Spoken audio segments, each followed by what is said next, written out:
The Galactic Council chamber buzzed with the chittering voices of a dozen species, their translated words filling the air with contempt and amusement.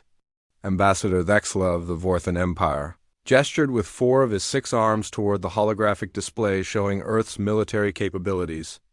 These humans, he wheezed through his breathing apparatus, they believe their primitive projectile weapons can compete with plasma cannons and fusion bombs. Look at this data, they still use chemical propulsion for their bullets. The assembled delegates erupted in what passed for laughter among their various species. The crystalline Zephyrions chimed like broken glass, while the insectoid Kresh clicked their mandibles in synchronized mockery. Only the Alterian representative remained silent, her ethereal form flickering with what might have been concern. Admiral Kexner of the Hegemony's Third Fleet leaned forward, his scaled hide glistening under the chamber's lights. The humans have requested to join our defensive pact against the Shadow Collective. They offer 1 sniper, 1 single soldier as their contribution to our combined forces. He paused for effect. Against an enemy that fields dreadnoughts capable of cracking planets, the mockery intensified. Delegate Korth of the Silicon Brotherhood projected, his amusement through subsonic vibrations that rattled the chamber's walls. A sniper? What does Earth expect this one human to accomplish? Will he shoot the Shadow Collective to death one enemy at a time? Ambassador Thexla pulled up Earth's military records. Their weapons operate on ballistic principles we abandoned millennia ago. No energy shields, no quantum disruption fields, no molecular disintegration. Just metal projectiles propelled by controlled explosions. It's almost quaint. The human delegation sat in stunned silence. Ambassador Sarah Chun felt her face burn. With embarrassment as species after species dismissed Earth's offer, she had fought hard to get humanity a seat at this table, knowing that Earth's survival depended on joining the alliance against the Shadow Collective. The Dark Fleet had already consumed 17 star systems, leaving nothing but empty space in their wake. Perhaps, suggested the Vorthan delegate with barely concealed condescension, the humans could provide logistical support instead? We understand they excel at food preparation? The chamber filled with renewed laughter. Ambassador Chun stood slowly, her hands trembling with suppressed anger. The soldier we're offering isn't just any sniper. Staff Sergeant Marcus Kane holds records that would be impossible for most of your species to comprehend. Admiral Kexner waved a dismissive claw. Human, your species has been in space for barely 2 centuries. We've been fighting wars since before your sun ignited. What could your primitive marksman possibly offer? Chun activated her personal display, showing a series of statistics that made several delegates pause. Sergeant Kane has never missed a target. In 15 years of active service across 47 different worlds and space stations, his accuracy rate is 100%. His longest confirmed kill was made at a distance of 7 kilometers through a sandstorm on Kepler 442b. Impressive for a primitive, Admiral Kexner conceded with mock politeness, but the Shadow Collective doesn't engage in ground warfare. They annihilate entire worlds from orbit. What good is a sniper against starships? The Alterian representative finally spoke, her voice like wind through crystal caves. There are whispers in the quantum foam, she said cryptically. This human carries echoes that ripple through possibility itself. The other delegates ignored her mystical words, as they always did. The Alterians were useful for their precognitive abilities, but insufferable with their riddles and prophecies. Ambassador Chun felt the weight of humanity's future pressing down on her shoulders. Earth had nothing else to offer. No advanced technology, no massive fleets, no planet-cracking weapons. Just one man with a rifle and an impossible reputation. I understand your skepticism, she said carefully. But we're asking for a chance to prove ourselves, one mission. If Sergeant Kane fails to contribute meaningfully to your operations, we'll withdraw our application and accept whatever terms you deem appropriate for Earth's. Protection, the last word tasted bitter in her mouth. Protection meant subjugation, and everyone in the chamber knew it. Species that couldn't contribute to the alliance became client states, their resources harvested to fuel the war effort. Ixla consulted with his advisors in rapid clicks and whistles. The other delegates did likewise, their various forms of communication creating a cacophony of alien sounds. Finally, Admiral Kexner called for order. "Very well," he announced. "We will allow your sniper to accompany the Third Fleet on our next engagement with Shadow Forces. Consider it entertainment. When he inevitably fails, Earth will accept protectorate status without further negotiation." Ambassador Chun nodded stiffly. "Agreed." As the delegates filed out of the chamber, still chattering about the amusing human proposal, the Alterian representative glided over to Chun, her form solidified enough to appear almost human, though her eyes remained pools of starlight. "Your species walks a knife's edge between ascension and extinction," she whispered. "The threads of fate converge around this Kane. He carries the weight of your entire civilization's destiny, though he knows it not." Chun stared at the ethereal being. "Can you see what will happen? The future splinters like light through a prism. In some timelines your worlds burn. In others," she paused, her form flickering with uncertainty, "in others the galaxy trembles at the whisper of 3 words." Before Chen could ask what words, the Alterian faded away like morning mist, leaving behind only the faint scent of ozone and possibility. Alone in the vast chamber, Ambassador Chun activated her quantum communicator. The message would take 3 days to reach Earth through the relay network, but it had to be sent immediately. Humanity's future now rested on the shoulders of a single soldier with an impossible reputation and a rifle that the galaxy's greatest civilizations had dismissed as primitive. She began composing the message that would summon Marcus Kane to the stars, unaware that in doing so, she was setting in motion events that would reshape the balance of power across the entire galaxy. The Shadow Collective would soon learn that sometimes the most devastating weapons came in the simplest packages, and that human ingenuity had found ways to make the primitive into something far more dangerous than any advanced technology could predict. The transport shuttle's engines hummed with alien technology as it approached the hegemony's Third Fleet flagship. Staff Sergeant Marcus Kane pressed his face against the viewport, watching the massive dreadnought grow larger until it filled his entire field of vision.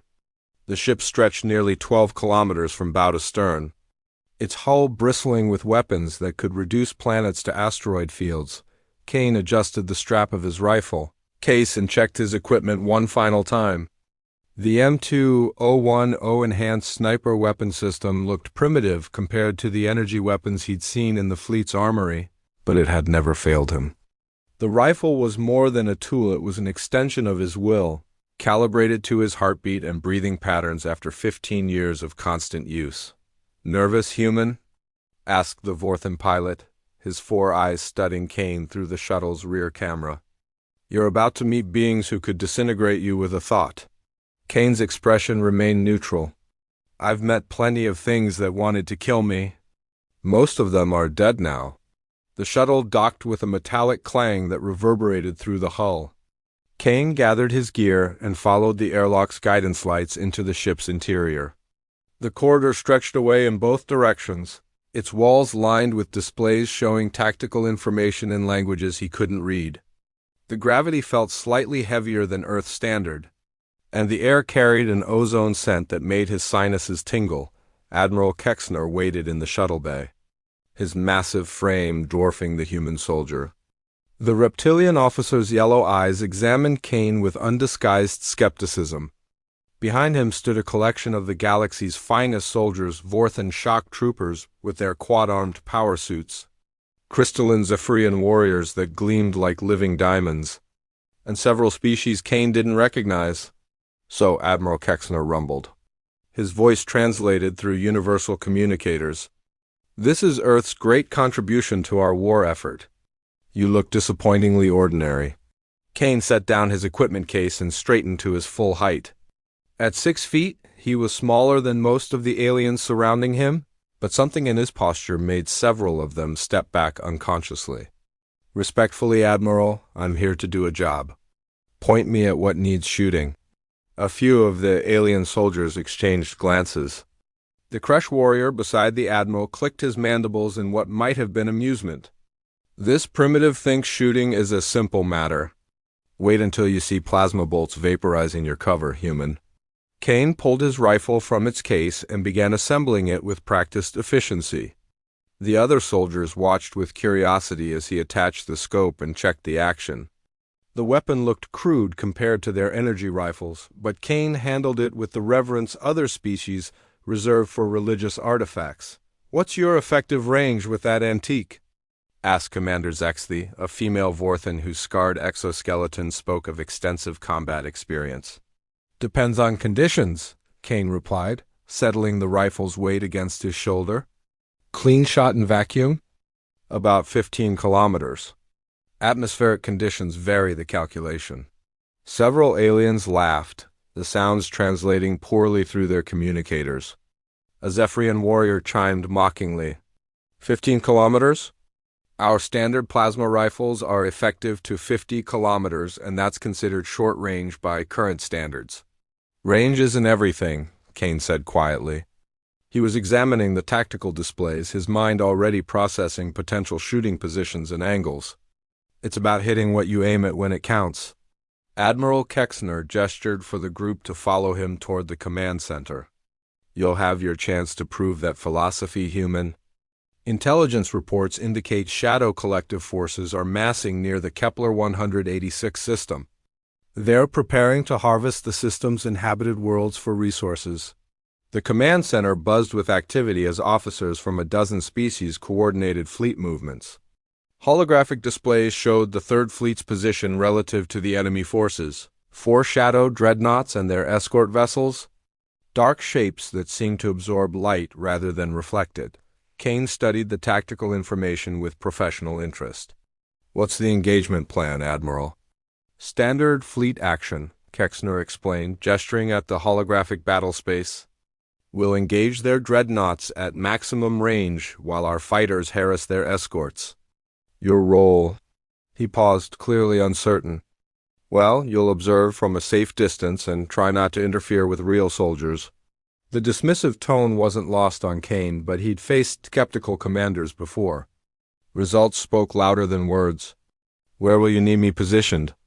Commander Zexthy pointed to one of the fleet's support vessels. "The reconnaissance ship Void's Edge will keep you out of harm's way while giving you a clear view of the battle. Consider it a learning experience." Kane nodded without protest. He'd learned long ago that showing was more effective than telling. The other soldiers were already discussing their assault plans, their voices filled with confidence born of technological superiority. They spoke of plasma barriers, quantum shields, and molecular disintegrators as if such weapons made victory inevitable. As the fleet prepared for battle, Kane found himself assigned to quarters that felt more like a storage closet. The alien furniture couldn't accommodate human proportions, so he sat on the floor and began the ritual of preparing his equipment. He cleaned and calibrated his rifle with meditative precision, each movement practiced to unconscious perfection. The ship's intercom crackled with updates as they approached the target system. Shadow forces had begun their harvest operation, dark tendrils of energy stripping resources from the outer planets while their massive dreadnoughts maintained defensive positions. Kane closed his eyes and ran through breathing exercises his instructors had taught him decades ago. Heartbeat, respiration, muscle tension, every variable had to be controlled when taking impossible shots. The aliens around him relied on their technology, but Kane had learned to turn his own body into a precision instrument. Soft chime indicated they were approaching weapons range. Kane gathered his gear and made his way to the observation deck where he'd been assigned. Through the reinforced viewports, he could see the Shadow fleet hanging in space like holes torn in reality itself. The battle was about to begin, and the galaxy's greatest military minds had relegated Earth's representative to the role of spectator. They were about to learn that sometimes the most dangerous person in any conflict was the one everyone underestimated, the quiet professional who had never missed when it truly mattered. Kane settled into a comfortable shooting position and began calculating distances, wind resistance, and gravitational variables. The aliens might have dismissed human technology as primitive, But they had no understanding of what humans could accomplish when they refused to accept the word impossible. Space erupted in brilliant flashes of energy as the Third Fleet engaged the Shadow collective forces. Plasma bolts the size of city blocks streaked between the massive dreadnoughts, while smaller vessels danced through the crossfire like deadly fireflies. Kane watched from the observation deck of Void's Edge, his rifle ready despite his supposed role as a mere observer. The battle was unlike anything in human military doctrine. Ships moved in 3 dimensions, their weapons creating geometric patterns of destruction that would have been beautiful if they weren't so deadly. The hegemony forces fought with coordinated precision, their formation tactics refined through millennia of warfare, but the Shadow collective vessels moved with an alien intelligence that seemed to anticipate every maneuver. Their dark hulls absorbed incoming fire while returning volleys that punched through the fleet's defensive screens. Within minutes, 2 Vorthan cruisers were listing helplessly, their crews evacuating in escape pods. "Admiral," Commander Zex-the-S voice crackled through the communication system. "Shadow forces are adapting to our tactics faster than predicted. They're learning our weapon frequencies and adjusting their defenses in real time." Admiral Kexner's frustrated roar echoed through the ship's corridors. "How is that possible? Our quantum encryption should prevent tactical analysis." Kane studied the battle through his rifle scope, noting details that the fleet's sensors might miss. The Shadow vessels weren't just adapting, they were harvesting information from every weapon impact, every energy signature, every tactical decision. It was like watching a predator learning its prey's habits in accelerated time. "Void's Edge, maintain distance and continue observations," Kexner commanded. "All other vessels, implement Protocol 7, we're switching to kinetic bombardment." The fleet's weapons configuration changed as energy cannons retracted and railguns emerged from hidden ports. Solid projectiles began hammering the Shadow dreadnoughts. Chunks of dense metal accelerated to significant fractions of light speed. For a moment, it seemed effective the enemy ships couldn't adapt to purely physical impacts. Then the Shadow forces revealed their trump card. Massive portal generators activated along their hulls, creating spatial rifts that swallowed the incoming projectiles and redirected them back at the hegemony fleet. The Third Fleet found itself under bombardment from its own weapons. All ships evasive maneuvers.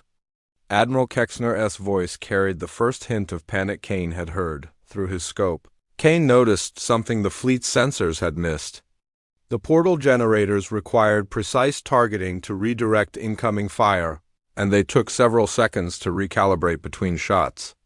More importantly, he could see the generator's control nodes, small, heavily shielded structures that glowed with distinctive energy signatures. He activated his communication link. "Admiral, request permission to engage." The response came back heavy with sarcasm. "Engage what, human? Unless your primitive rifle can shoot through dimensional portals, I suggest you continue observing." Kane didn't respond immediately. Instead, he made careful calculations based on the enemy ship's movements, the portal generator's cycling times, and the gravitational effects of nearby planetary bodies. The shot would be impossible by conventional standards, a projectile fired across 30 kilometers of space, through the brief gaps between portal activations, to strike a target smaller than a human head, but Marcus Kane had built his reputation on impossible shots. "Void's Edge. Adjust position by 2 degrees starboard and 3 degrees down," he requested through the ship's intercom. The reconnaissance vessel's captain, a pragmatic Kresh named Thyktar, responded with annoyed clicking. "Human, we're not a gun platform. Our position is tactically optimal for observation." Kane's voice carried quiet authority despite his supposedly junior status. "Captain, I need the shot angle. Trust me on this one." Something in the human's tone made Captain Thyktar comply. The ship adjusted its position slightly, bringing Kane's target into perfect alignment through the observation. Decks reinforced viewports. Kane settled into his shooting stance, his breathing slowing to a precise rhythm.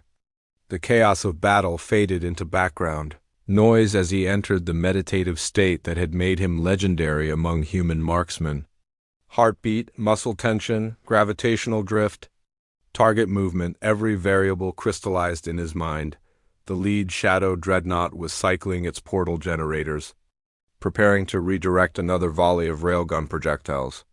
Kane tracked the minute movements of the control node, calculating the exact moment when the portal would be offline for recalibration. He exhaled half a breath and squeezed the trigger. The rifle's report was barely audible over the battle's din, but the hypervelocity round streaked across space at velocities that made tracking difficult even for advanced sensors.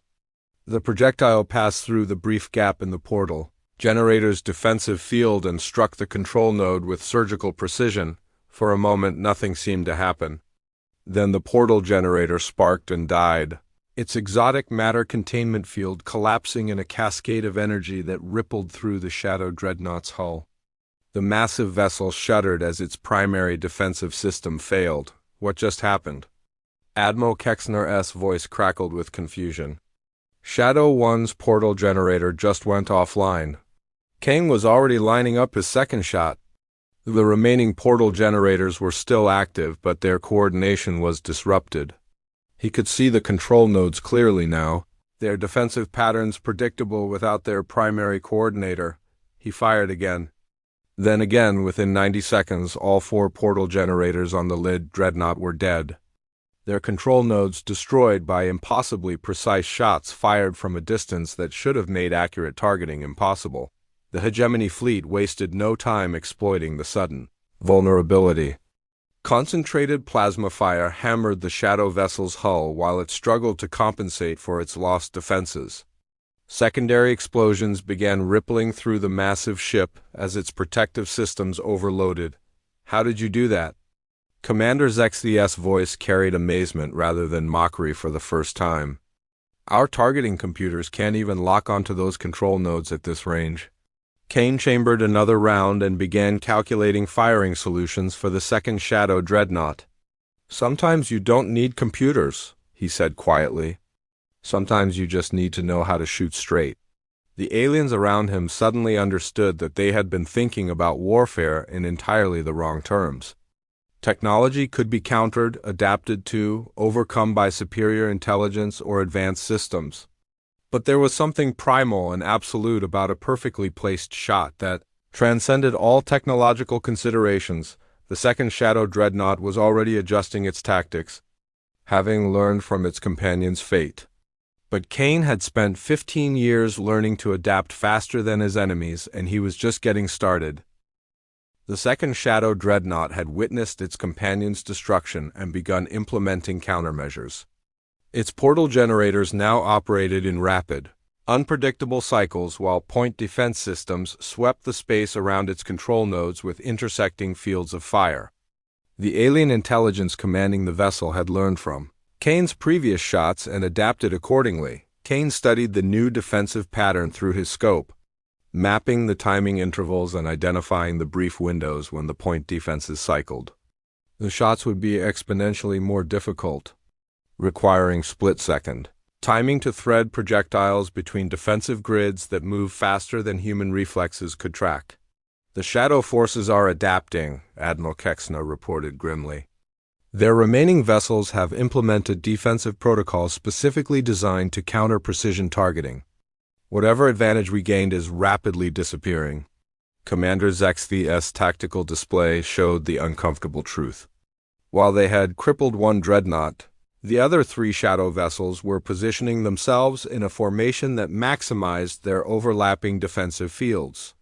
The hegemony fleet's losses were mounting, another cruiser dead, several destroyers burning, and their fighter squadrons taking devastating casualties. Kane made microscopic adjustments to his rifle's scope, accounting for the gravitational effects of the system's primary star and the electromagnetic interference from the ongoing battle.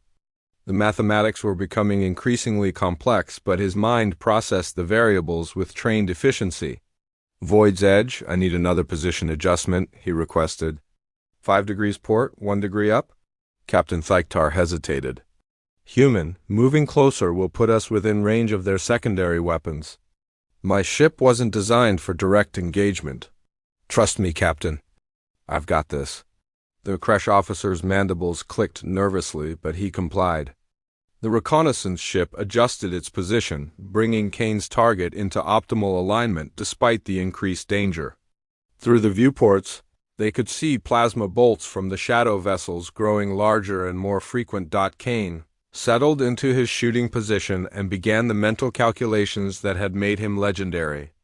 But as he prepared to fire, something unprecedented happened. The shadow dreadnoughts' artificial intelligence spoke directly to him through hijacked communication channels. Human marksman, the voice was a synthesized whisper that seemed to come from the ship's very walls. We have analyzed your capabilities. Your projectile weapons cannot penetrate our adaptive defenses. Surrender now, and your death will be swift. For the first time since boarding the alien ship, Kane smiled. The Shadow Collective's greatest strength, their ability to adapt and learn, had become a weakness. By studying his shots, they had revealed their own tactical priorities and defensive limitations. He could see the pattern now, the underlying logic that governed their protective systems. "Admiral," Kane said into his communicator, his voice carrying quiet confidence, "I need you to do exactly what I tell you. When I tell you to do it." Admiral Kexner's response crackled with frustration. "Human, this is not the time for primitive heroics. We need coordinated tactical responses, not individual grandstanding." Kane ignored the dismissal and continued his calculations. The shadow vessels were powerful, but they thought in terms of technological superiority and systematic adaptation.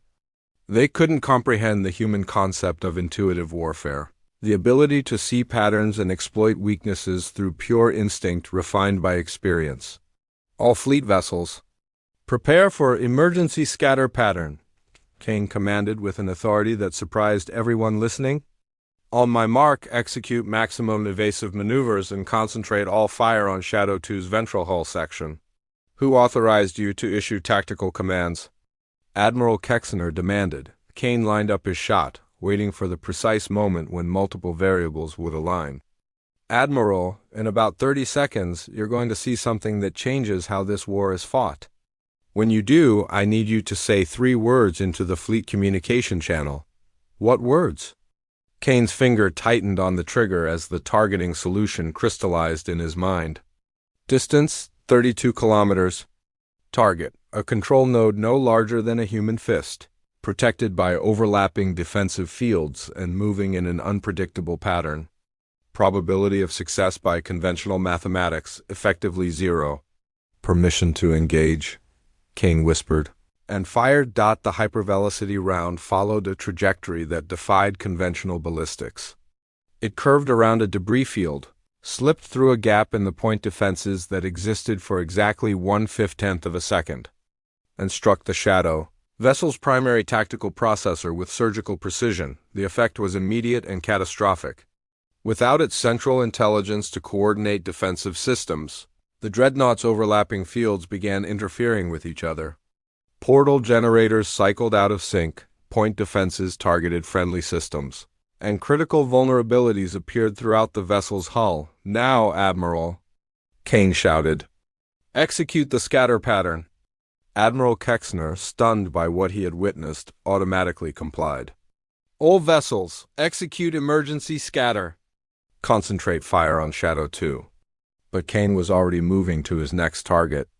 The third Shadow dreadnought was trying to compensate for its companion's sudden vulnerability by extending its own defensive grid. The maneuver created exactly the opening Kane had predicted, a 17-meter gap in the energy barriers surrounding its command nexus. He fired again, the shot threading through the defensive gap to strike another impossible target. The third dreadnought shuddered as its command system sparked and failed.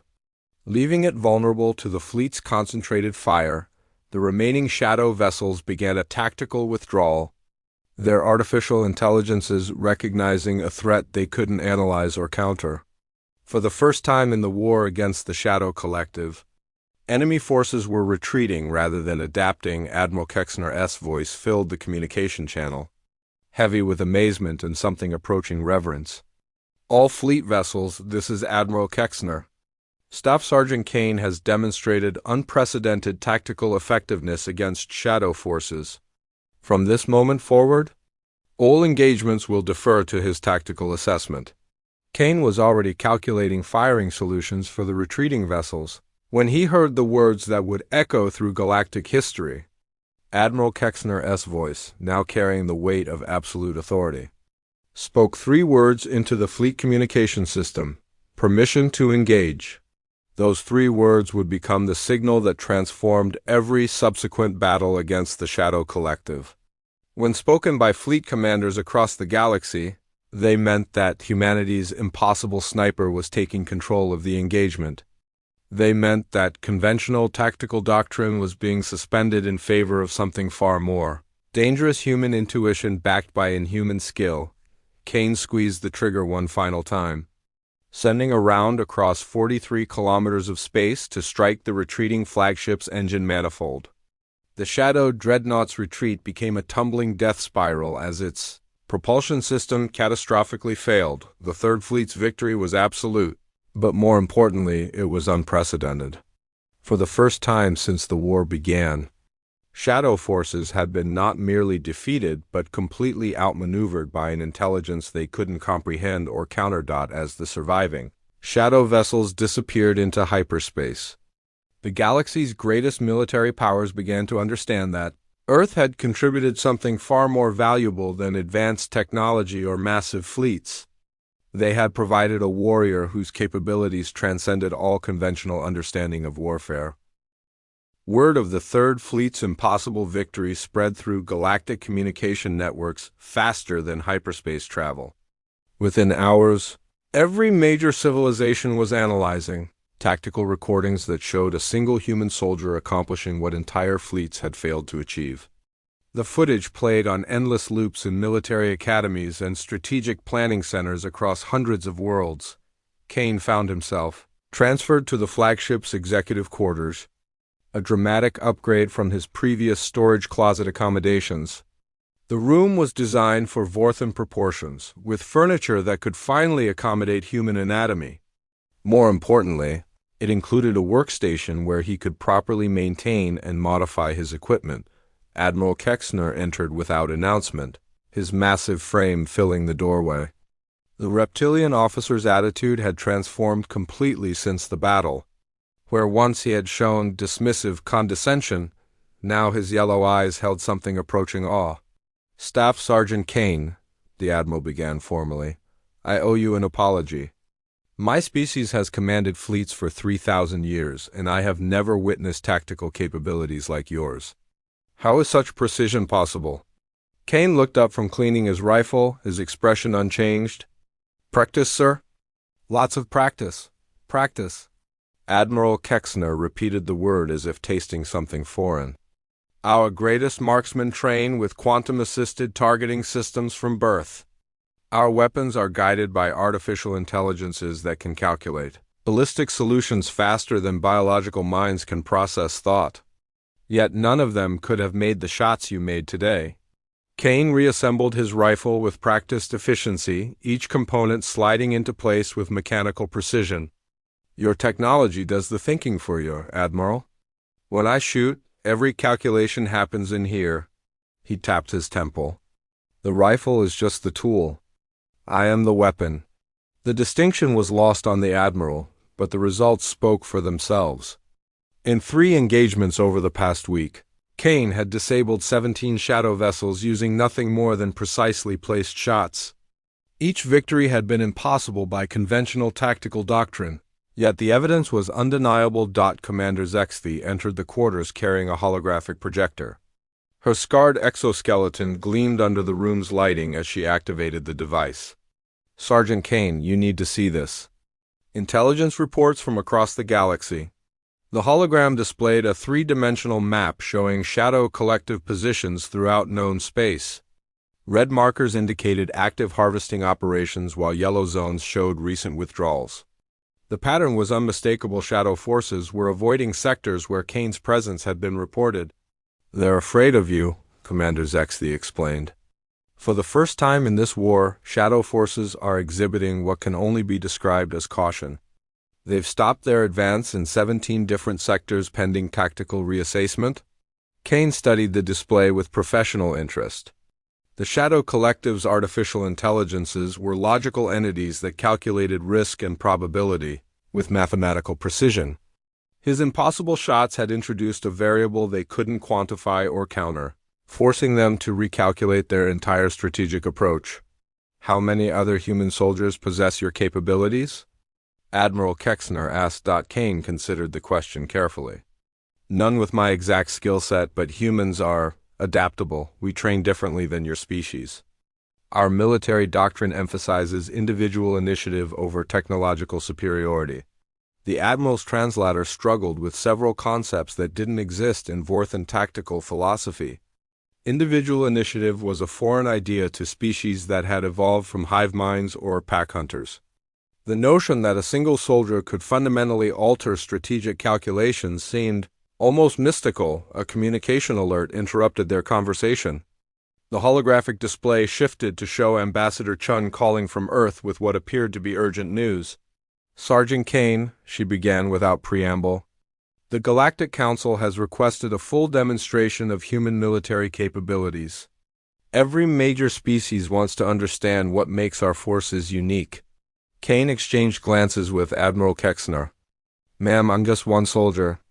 I can't represent all of humanity's military potential. Ambassador Sheen's expression carried both pride and concern. You already have, Sergeant. The Council is prepared to offer Earth full membership in the Defensive Alliance, with voting rights and resource allocation commensurate with our contribution to the war effort. But they want guarantees that we can provide more soldiers like you. The weight of Earth's future once again settled on Kane's shoulders. The truth was that while humanity produced exceptional marksmen, his particular combination of skills was genuinely unique. No amount of training could replicate the intuitive understanding that allowed him to make impossible shots under impossible conditions. What exactly are they asking for? Kane inquired. A training program, Admiral Kexner interjected. The Council wants human instructors to work with their finest soldiers. If your species can produce even a dozen marksmen with half your capabilities, it would change the balance of this war. Kane understood the implications immediately. The galaxy's most advanced civilizations were acknowledging that human military doctrine offered advantages their technology couldn't replicate. After centuries of being dismissed as primitive, humanity was being asked to teach warfare to species that had conquered stars when Earth was still developing agriculture. I'll need access to proper training facilities, Kane said finally. And I'll want to select the candidates personally. Not every soldier can adapt to human shooting techniques. Commander Zexthi's mandibles clicked with what might have been amusement. Sergeant, you'll have access to the finest military academies in the galaxy. The Zephyrian warrior colleges, the Kresh battle schools, even the Alterian Temple of Perfect Violence have offered their facilities. The irony wasn't lost on Kane a month ago. The galaxy had dismissed Earth's contribution as laughably primitive. Now they were begging for access to human military expertise, recognizing that sometimes the most advanced solution was also the simplest. There's something else, Ambassador Chun continued. The Shadow Collective has issued what appears to be a formal challenge. Their leadership wants to face you in direct combat to understand what they're dealing with. Kane's expression didn't change, but Admiral Kexner's claws extended unconsciously. That's suicide, human. Shadow leadership operates from dreadnoughts the size of moons, protected by defenses that make our previous encounters look trivial. Kane stood and shouldered his rifle with practiced ease. Admiral, with respect, you're thinking like them. Technology, numbers, conventional tactics. They're challenging me because they think I'm just another variable to be calculated and countered? He moved toward the door, his movement carrying the fluid confidence that had become familiar to the alien officers. They're about to learn that humans don't fight the war you expect. We fight the war you can't imagine. As Kane left the quarters to prepare for what would become known as the Siege of Shadows, neither Admiral Kexner nor Commander Zexthi could have predicted that a single human with an obsolete rifle was about to rewrite the fundamental principles of galactic warfare. The Shadow Collective's challenge would prove to be their greatest tactical error, and the galaxy would never view human capabilities the same way again. The Shadow Collective's fortress ship materialized from hyperspace like a wound torn in reality itself. The massive construct dwarfed anything in the Galactic Alliance fleet, its surface area equivalent to a small moon. Dark energy fields writhed around its hull while dimensional rifts opened and closed like breathing pores. This was the Nexus Prime, home to the Shadow Collective's supreme intelligence. Kane stood on the observation deck of the Alliance flagship, studying his target through advanced telescopic equipment. The fortress was protected by layers of defenses that had never been breached: quantum barriers, temporal distortion fields, and defensive systems that existed in multiple dimensions simultaneously. Military analysts from dozens of species had declared it impregnable. "The challenge parameters are clear," Admiral Kexner explained, his voice heavy with concern. "Single combat between you and the Shadow Collective's chosen champion. The engagement area is a sphere of space 10 kilometers in diameter. No support, no backup, no extraction if things go wrong." Kane continued his examination of the fortress, his mind automatically cataloging potential shooting positions and sightlines. What about their champion? Commander Zexthy activated a holographic display showing intelligence gathered from previous encounters. The entity calls itself the Void Walker. It's a shadow creation specifically designed to counter individual threats. Shape-shifting abilities, energy projection, and the capability to exist in multiple spatial dimensions simultaneously. Kane nodded thoughtfully. "Sounds challenging. What are my equipment restrictions?" "None," Admiral Kexner replied with surprise evident in his translated voice. The Shadow Collective specified that each combatant could use any weapons or technology at their disposal. They seemed confident that no individual soldier, regardless of equipment, could threaten their champion. Kane smiled for the second time since arriving in space. The Shadow Collective's artificial intelligences were brilliant at tactical adaptation, but they still thought in terms of conventional warfare. They couldn't comprehend that the most dangerous weapon in any conflict wasn't technology, it was the will to do whatever was necessary to win. "I'll need modification time for my rifle," Kane said, "and access to your best metallurgy lab." 3 hours later, Kane stood in the Alliance fleet's most advanced manufacturing facility, watching robotic systems upgrade his rifle under his precise specifications. The weapon remained fundamentally the same, a chemically propelled ballistic system that the galaxy still considered primitive. But the rounds he was crafting were unlike anything in conventional military doctrine. Each bullet was a miniaturized marvel of engineering, incorporating exotic matter that existed in quantum superposition until the moment of impact. When fired, the rounds would exist simultaneously in multiple dimensional phases, allowing them to bypass conventional defenses by striking from directions that didn't technically exist in normal space. "Sergeant Kane," Ambassador Chun's voice crackled through the communication system, "are you certain about this approach? The entire galaxy is watching. If you fail..." Kane loaded the specialized ammunition into custom magazines, each round worth more than most planets' annual defense budgets. "Ma'am, failure isn't an option.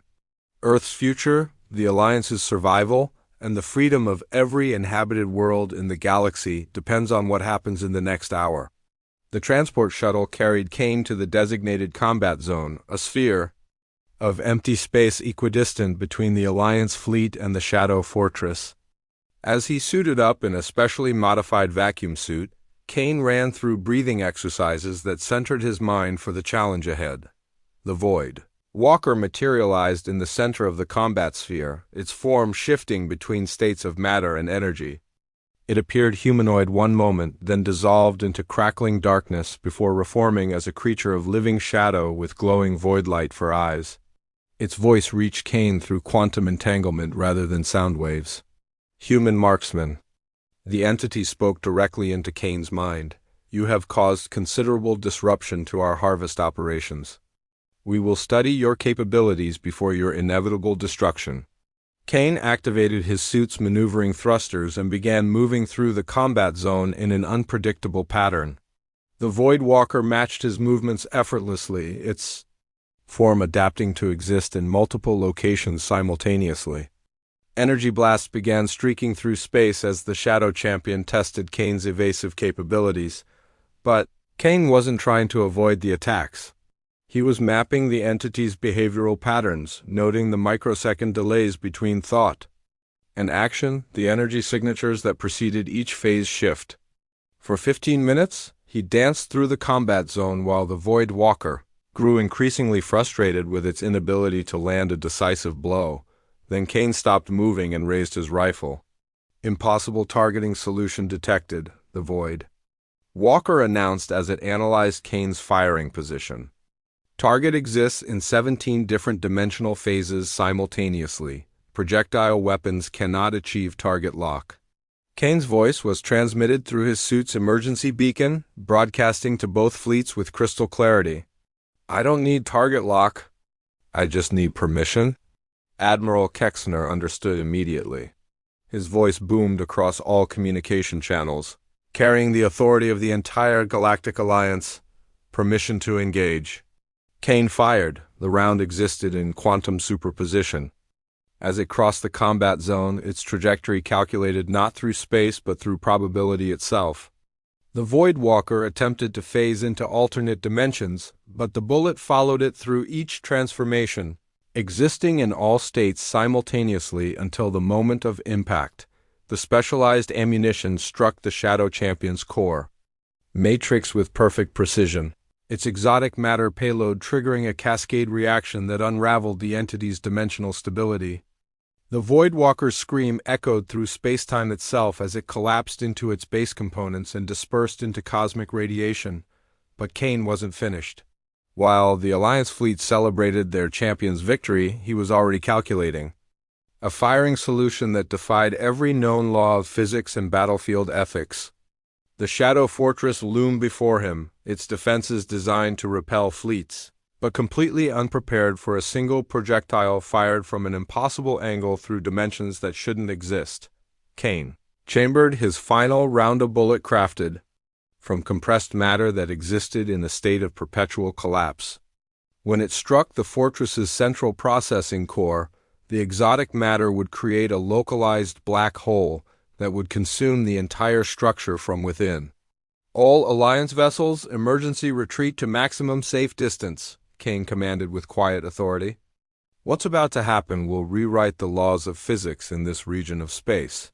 Admiral Kexner didn't question the order.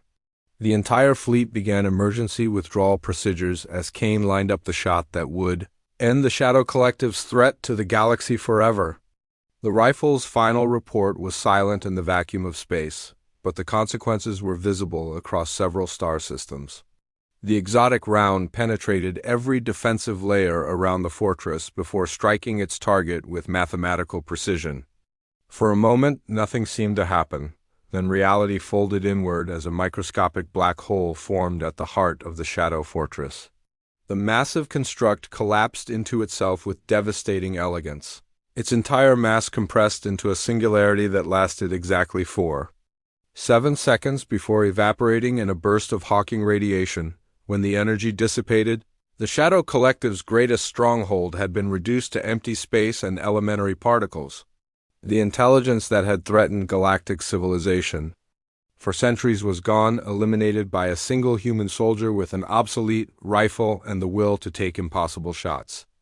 Kane's emergency beacon activated automatically as his vacuum suit's life support reached critical levels. As Alliance rescue ships moved to retrieve him, his final transmission echoed through every communication channel in the galaxy. Mission accomplished. Earth requests full membership in the Galactic Alliance with all rights and privileges thereof. The galaxy would never dismiss human capabilities again. The 3 words, "permission to engage," became the most feared phrase in military doctrine across hundreds of worlds. And Marcus Kane, the sniper who had changed everything with a whisper, became the template for a new kind of warrior, one who proved that sometimes the most advanced civilizations needed to learn from those they had too quickly dismissed as primitive. Humanity had earned its place among the stars not through superior technology, but through the one thing that could never be replicated or countered: the uniquely human refusal to accept that anything was truly impossible.